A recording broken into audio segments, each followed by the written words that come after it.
नमस्कार, स्वागत है आपका न्यूज इंडिया में। मैं हूं आपके साथ उमंग मथुर और आप देख रहे हैं स्पेशल रिपोर्ट। जी हां, आज स्पेशल रिपोर्ट में हम बात करेंगे राजधानी जयपुर में मेयर के महासंग्राम के ऊपर।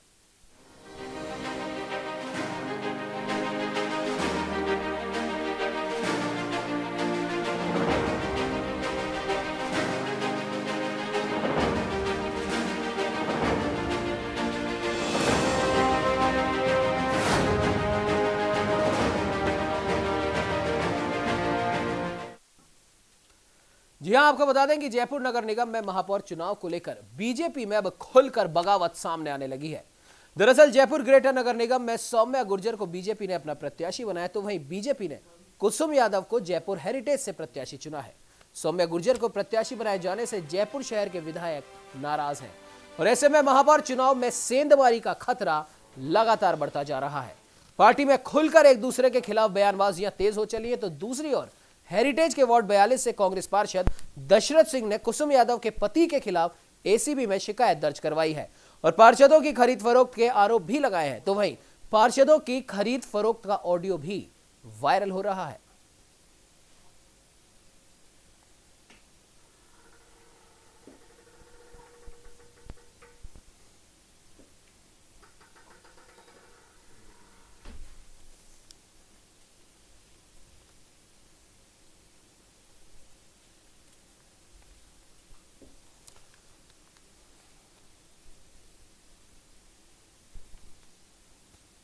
उपयोग आज ही नहीं कर रही, इससे पहले भी करती आई है। और जो इन्वेस्टिगेशन एजेंसियां है वो इन्वेस्टिगेशन एजेंसियां भी निष्पक्ष जांच नहीं कर पा रही है। जिस तरीके के आरोप अजय यादव जो कुसुम यादव के पति हैं उनके ऊपर लगाया गया, और अजय यादव ने भी मीडिया के सामने आकर ये बात कही है कि मैं दशरथ सिंह जो पार्षद है मैं उसको नहीं जानता, नया मैंने कभी बात की है और मैं वॉइस सैंपल देने के लिए तैयार हूं और हर उस इन्वेस्टिगेशन में मदद करने के लिए तैयार हूं जो भी सरकार कराना चाहे। इससे ये स्पष्ट होता है कि एक तरीके का षड्यंत्र रचा जा रहा है और भारतीय जनता पार्टी को बदनाम करने की कोशिश लगातार की जा रही है।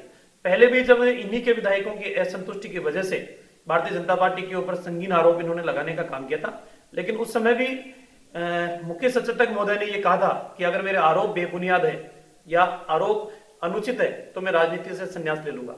लेकिन कई महीने बीत जाने के बावजूद भी अभी तक वो सच्चाई भी राजस्थान की जनता के सामने नहीं आ पाई कि आपने जो आरोप लगाए थे वो किन तथ्यों के ऊपर थे, और जो आपने एसओजी और एसीबी के अंदर जिन विधायकों के खिलाफ एफआईआर दर्ज करवाई थी वो विधायक तो प्रदेश के मुखिया के साथ बैठ के चाय पी रहे थे और एसओजी और एसीबी उनको गिरफ्तार करने के लिए दिल्ली तक दौड़ लगा रही थी।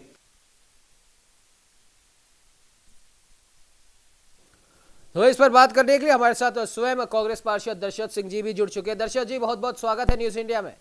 थैंक यू सर जी, और साथ ही साथ हमारे संवाददाता लखवीर सिंह शेखावत और दीपक चावला भी फोन लाइन से जुड़ चुके हैं। लखवीर, दीपक, आपके पास में आऊंगा, उससे पहले दशरथ जी आपसे मैं जानना चाहूंगा, आपकी जबानी में जानना चाहूंगा कि क्या कुछ पूरा मामला है, क्या कुसुम यादव के पति ने आपको फोन किया या नहीं किया, और अगर किया तो उन्होंने क्या बात कही। उससे पहले स्वागत कर लेते हैं रामलाल शर्मा जी का, प्रदेश मुख्य प्रवक्ता है राजस्थान बीजेपी के। रामलाल जी, आपका भी बहुत बहुत स्वागत है न्यूज इंडिया में। धन्यवाद जी, दशरथ जी बताइए क्या है पूरा मामला। पूरा मामला ये है कि नगर निगम में जब से चुनाव हुआ है जी, तब से हमारे बोर्ड बनने की स्थिति 55 पार्षद हम लोग एक जगह ट्रेनिंग कर रहे हैं। जी, तो बीजेपी ने निर्दलीय जिसको टिकट नहीं दिया था, बीजेपी ने कुसुम यादव जी उनको अपना प्रत्याशी बनाया। जी, उनका नंबर गेम तो है नहीं। अब वो लोग संपर्क करें किसी न किसी माध्यम से, धन भाव से हमारे पार्षदों से जो एकजुट है यहाँ पे जी, ट्रेनिंग में है। कल हमारे पास में किसी कार्यकर्ताओं के द्वारा ऑडियो आया है जिसमें अजय यादव जी धन, पैसे का 25 लाख का ऑफर, चेयरमैनशिप का ऑफर और बहुत सारे विकास और बहुत सारे ऑफर आप ऑडियो आपने आपके चैनल पे चलाया भी है जी।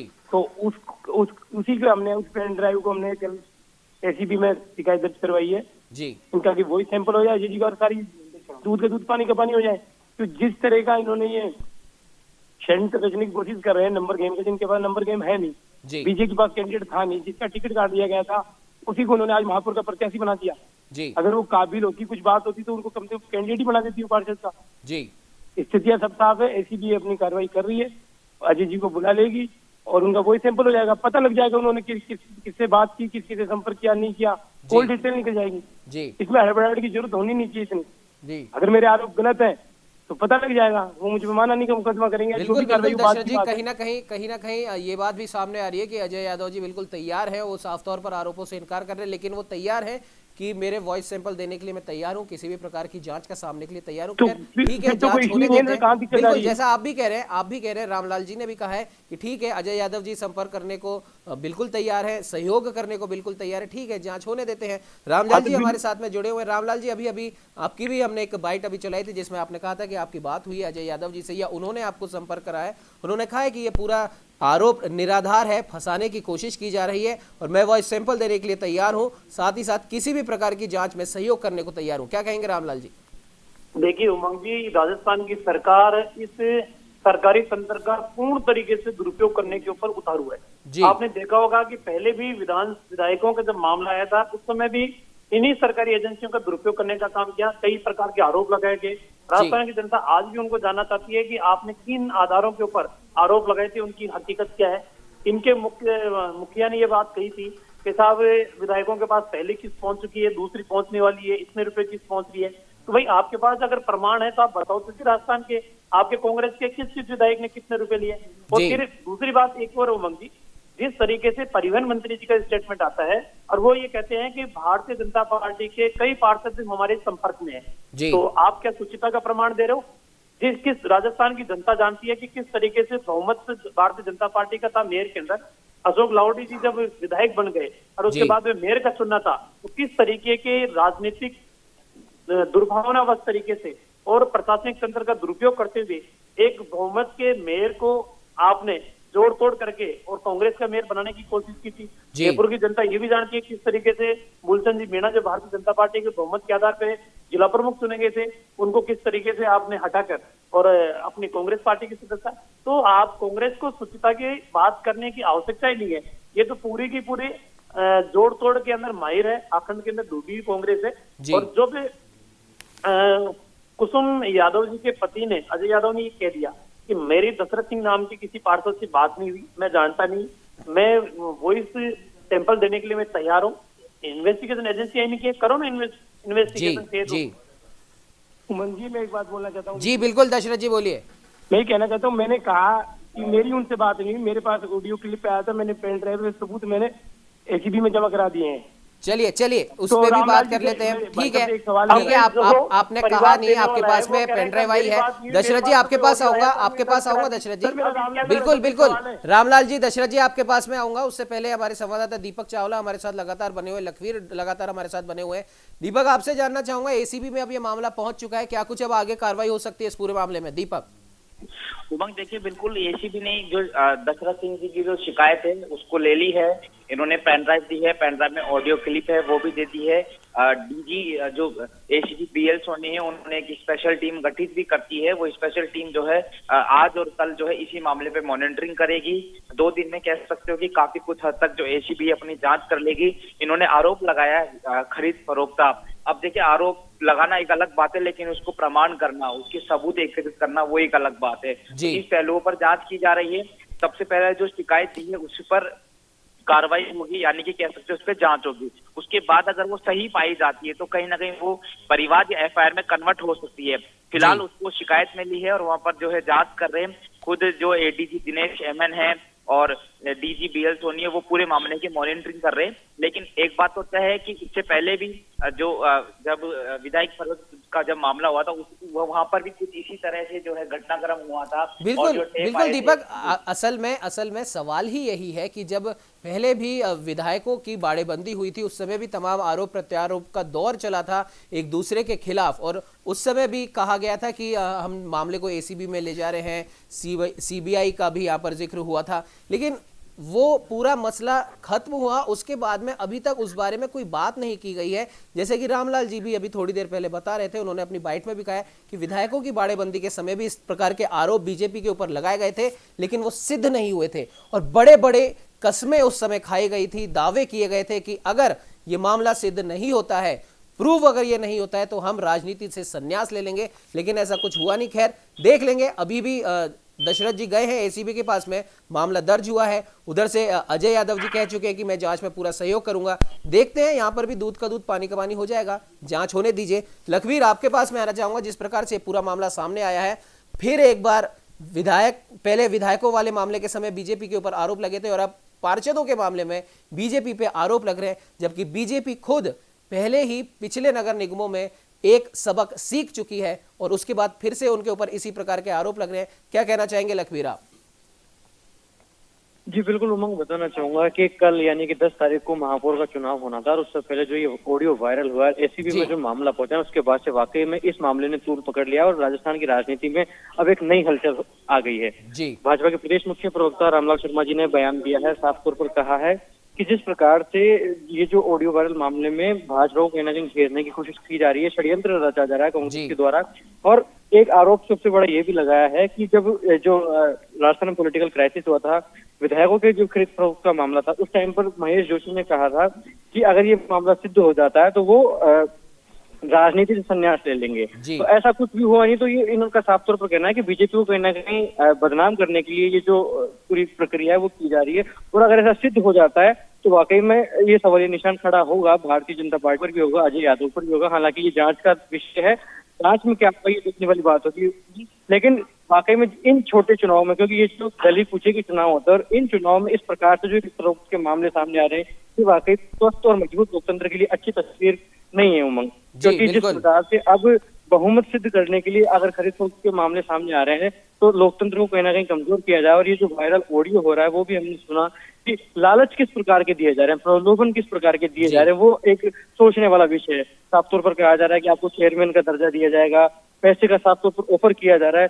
तो ये वाकई में जो भी घटनाक्रम राजस्थान में देखने को मिल रहा है, अगर ये वाकई में सच्चाई अगर इसमें 1% भी है तो वाकई में ये मजबूत और स्वस्थ लोकतंत्र के लिए अच्छी तस्वीर नहीं है। अच्छी तस्वीर नहीं है लखवीर, बिल्कुल आपने सही कहा कि एक स्वस्थ और एक मजबूत लोकतंत्र के लिए अच्छी तस्वीर नहीं है। विधायकों की बाड़ेबंदी के समय भी बार बार हमने इस चीज को उठाया था कि एक स्वस्थ लोकतंत्र के लिए ये सही नहीं है कि एक ही पार्टी है, कांग्रेस की सरकार भी है और उसके अंदर भी बाड़ेबंदी होना, दो ग्रुप उसमें बंटना, तो वहीं दूसरी तरफ बीजेपी के ऊपर भी आरोप लगना। आरोप प्रत्यारोप की इस राजनीति से किसी का भला हो या ना हो, पिसती हमेशा जनता है। जनता का हित कोई नहीं सोचता, बस पार्टियां एक दूसरे के ऊपर आरोप प्रत्यारोप लगाती रहती हैं और एक दूसरे को संभालना तो दूर, अपने खुद के कुनबे को नहीं संभाल पाती। और ऐसा ही देखने को मिल रहा है कांग्रेस के अंदर। दशरथ सिंह जी हमारे साथ लगातार बने हुए। दशरथ जी, ठीक है, ये तो ऑडियो का जो मामला है एसीबी में आपने परिवाद दायर कर दी है, जांच होगी, जांच में सब पता पड़ जाएगा। लेकिन अंदरूनी राजनीति की अगर बात करें तो आज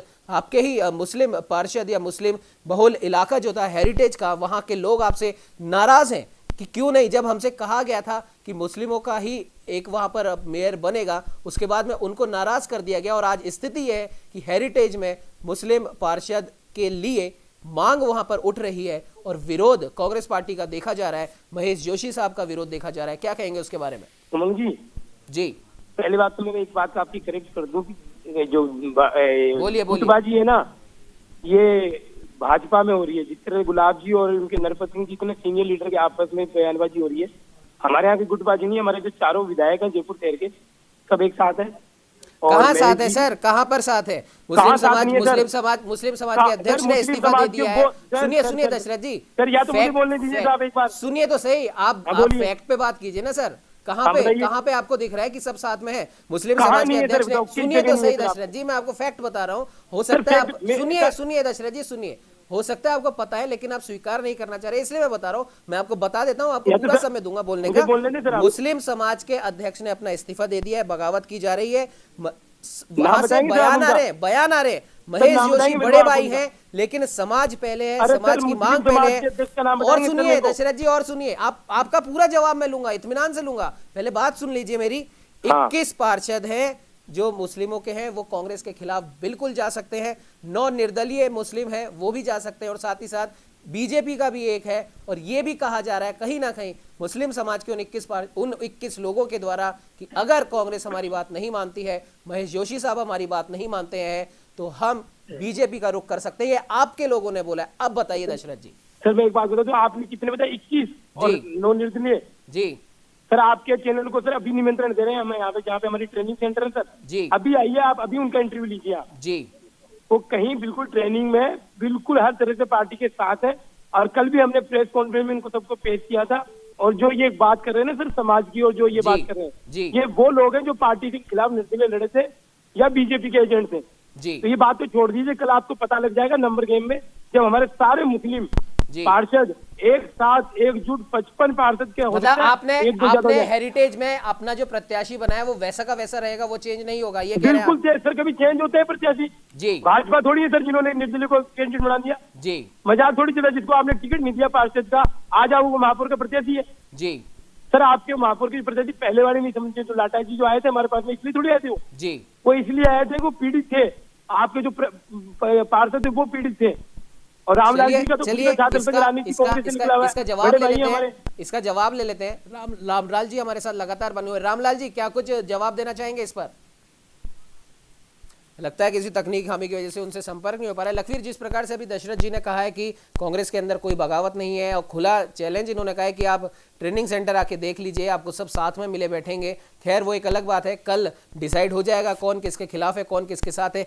क्या लगता है आपको राजस्थान के अंदर नगर निगम चुनाव के बाद में, रिजल्ट आने के बाद में, अब जो रस्साकशी चल रही है, क्या एक स्वस्थ राजनीति हमें देखने को मिलेगी और क्या बिना किसी मतभेद के, मनभेद के, दोनों ही पार्टियों के मेयर के जो प्रत्याशी हैं वो सकुशल अपना पदभार ग्रहण कर सकते हैं मौजूदा परिस्थितियों को देखते हुए? लखवीर,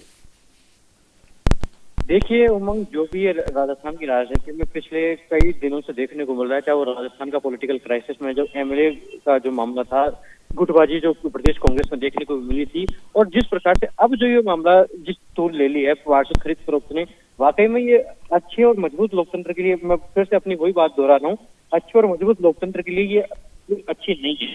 राजस्थान को था कि राजस्थान राजनीति के लिहाज से एकदम सकुशल नेतृत्व करता आया है और किसी भी विरोध में चाहे पार्टी लोग नियमित रहे हों, लेकिन एक अच्छी तस्वीर राजस्थान दिखाया करता था लोकतंत्र के लिहाज से। लेकिन जिस प्रकार से अब पार्टियों में ही टूट पड़ने लगी है, जो धड़ेबाजी होने लगी है, उसके इस प्रकार अब निकल के सामने आ रही है, एक बड़ा सवाल है जी। मैं इस बात को कंटिन्यू करूंगा। एक जी के लिए जी लगातार जी प्रदेश कांग्रेस के अध्यक्ष गोविंद सिंह डोटासरा ने 2 दिन पूर्व 3 दिन पूर्व एक बयान दिया था, साफ तौर पर कहा गया था उनके द्वारा कि 6 के कांग्रेस पार्टी को महापौर बनाई जाएगी, चाहे सीटें किसी ज्यादा हो, वोट किसी का भी बन गया हो, लेकिन कांग्रेस पार्टी का महापौर बनेगा 6 के निगमों में।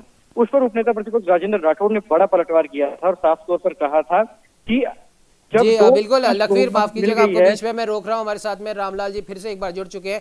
रामलाल जी, दशरथ जी ने अभी थोड़ी देर पहले पूरा आरोप लगाया बीजेपी के ऊपर कि मुस्लिम लोग जो नाराज हैं हेरिटेज में पार्षद पद के लिए, वो ऐसा कुछ भी नहीं है। उन्होंने कह दिया कि और जो लोग भी नाराज हैं वो कहीं ना कहीं वो बीजेपी के संपर्क में होंगे या बीजेपी के एजेंट होंगे। क्या कहेंगे सर? देखिए, मैं कहूंगा कि लोकतंत्र के अंदर जन भावनाओं की कदर की जाती है जी। और जब पहले आप सपने दिखा दो किसी को और जब सपने पूरे होने लगे तब उनको दरकिनार कर दो, तो ये लोकतंत्र के अंदर एक अच्छी पहल नहीं है। और जिस तरीके से, जिस मंसूबे के साथ इन्होंने परिचमन किया गया, परिचमन की गाइडलाइन को बिल्कुल दरकिनार करके किया गया, और जब जिस उद्देश्य से इन्होंने परिचमन किया था, जब उद्देश्य के अंदर सफल हो रहे हैं और जिनका हक बनता है उनको हक के आधार पर उनको सम्मान नहीं दे, तो नाराजगी स्वाभाविक है। और आज नाराजगी सिर्फ इनके पार्षदों के नहीं, आज नाराजगी इनके विधायकों के अंदर भी है। और आपने राजस्थान के अंदर देखा भी होगा कि इनके विधायक किस तरीके से स्टेटमेंट देते हैं। लेकिन एक चीज मैं उमंग जी कहूंगा कि राजस्थान के जिम्मेदार मंत्री प्रताप सिंह जी खाचरियावास का ये स्टेटमेंट कि भारतीय जनता पार्टी के कई पार्षद हमारे संपर्क में है और ग्रेटर में भी हम मेयर बनाएंगे जी, तो आखिरकार किस आधार पे? आपके पास कोई जादुई आंकड़ा आपके पास है नहीं, बहुमत आपके पास है नहीं। भाजपा के जीते हुए, सिंपल पे जीते हुए पार्षदों से आप संपर्क करके, तोड़फोड़ करके, प्रलोभन दिखा के, डर दिखा के और इस तरीके के चरित्र आप राजनीति के अंदर स्थापित करना चाहते हो, मेरे ख्याल से राजस्थान की जनता इसको स्वीकार नहीं करेगी। और आप कई बार ये कहते हैं कि साहब भारतीय जनता पार्टी बाड़ेबंदी करिए। हाँ बिल्कुल, हम स्वीकार कर रहे हैं, बाड़ाबंदी इसलिए करें कि जिस तरीके का करती तुम पहले कर चुके, उनसे हमारे को सावधान और सुरक्षित रहना बहुत जरूरी है जी।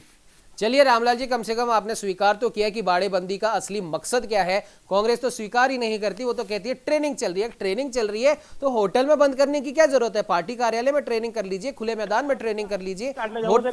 होटल में ले जाकर बाड़ेबंदी करके ट्रेनिंग कौन सी चलती है ये अभी तक समझ में नहीं आया है। दशरथ जी क्या जवाब देना चाहेंगे इस पर? सर मैं एक तो जवाब आपको ये देना चाहूंगा, जब चुनाव का रिजल्ट नहीं आया था जी तब भाजपा पार्टी अपने पार्षद प्रत्याशियों को ले जाके बाड़ेबंदी कर चुकी थी। वो तो स्वीकार कर चुके हैं सर, दशरथ जी। एक मिनट मेरी दशरथ बात सुनिए सर, जी प्लीज। सुनिए दशरथ जी, आपने सुना नहीं शायद ध्यान से।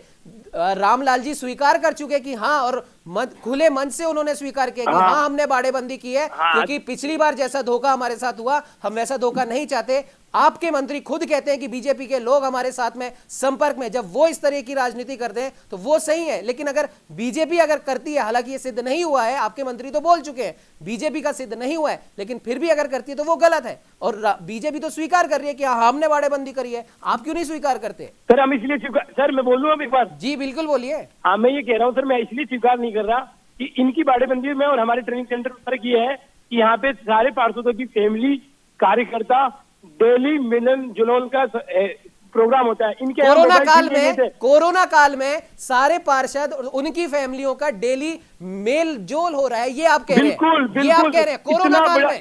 कोरोना काल में सर, कोरोना काल में आपकी सरकार के आदेश है 100 से ज्यादा लोग इकट्ठे नहीं होंगे, ये आपकी सरकार के आदेश है। और आप खुद कह रहे हैं, आप एक लाइव डिबेट में आप कह रहे हैं कि ये इसलिए बाड़ेबंदी है क्योंकि हमारे सारे पार्षद, उनकी फैमिली सब रोज मेल जोल कर रहे हैं, आप कह रहे हैं।